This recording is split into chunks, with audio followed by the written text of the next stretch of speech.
We now come to the fourth of the 5 items listed in the Mishnah of Elu Dvarim She'ein Lahem Shiur. And whereas Peah and Bikurim, Rayon and Talmud Torah are clear-cut mitzvot recorded in the Torah Shebeketav, mitzvot d'oraita, Gemloot Chasadim per se does not have an actual text that mandates the obligation of Gemloot Chasadim, but rather Gemloot Chasadim is a broad, generic term that encompasses activities that involve acts of chesed, acts that might be connected to the obligation of Ve'ahavta l'reacha kamocha.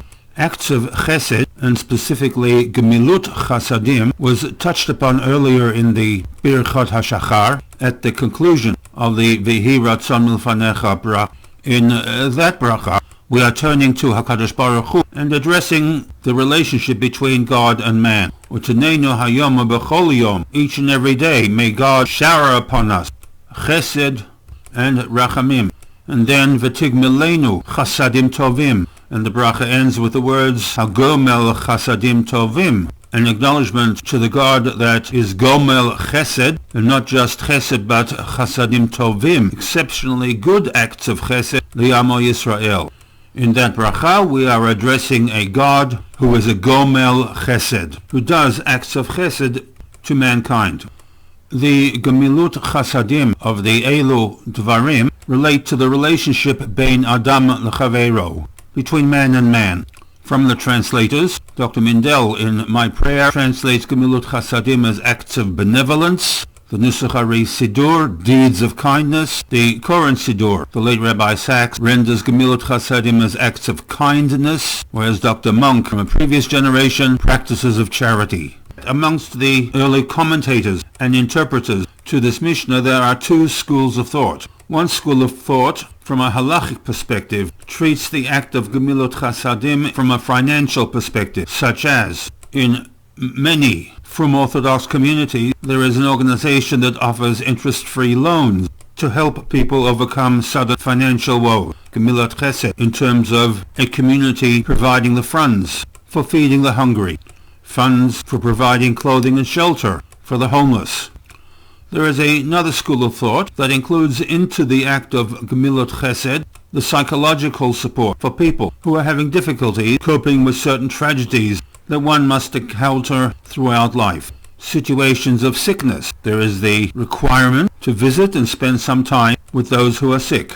Death is a reality that all must face at some point in time. And for some, although nowadays quite rare, there's a requirement to participate in a funeral for burying the dead, likvor meitim, an obligation for nichum avelim, comforting the mourners within the community. And on the brighter side, there's also an obligation, l'sameach chatan v'kala, to participate in the joy of 2 people who bond through marriage.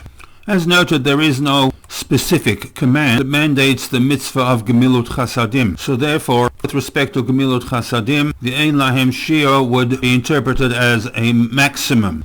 In other words, there is no maximum attached to the Bein Adam l'chaveiro, and hence, amongst the codifiers and interpreters of the Mishnah, one school of thought applies the Ein Lahem Shiur standard to both financial assistance and the psychological support.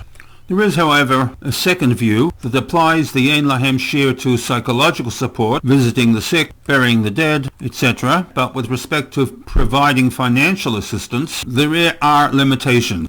And this is based upon a Gemara Ketubot 50a, where we have Rabbi Ilai, who asserts that Be'usha, amongst the various regulations and decrees that the newly established Sanhedrin legislated, was that Hamavaz Vez, the one who wishes to dispense his money to charity, should not dispense more than 1/5 of his or her wealth. And the reason for this decree was to avert the possibility that he or she may render him or herself destitute and then require the financial help of other people.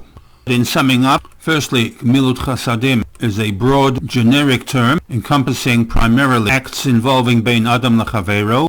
There are 2 subcategories for the Gemloot Chasadim. One is Gemloot Chasadim b'mamon, financial assistance, and 2, Gemloot Chasadim b'guf, where one invests one's time and energy in providing assistance for others. The city of Usha places us into the 2nd century Common Era. In that century we had the attempt by Hadrian, the Roman governor, to eradicate Judaism. You had the Bar Kokhba revolution, and in the year 138 Hadrian was succeeded by the more humane Antonius Pius. The religious persecution was stopped, Rome became more tolerant of Judaism, and the Sanhedrin was reopened at Usha.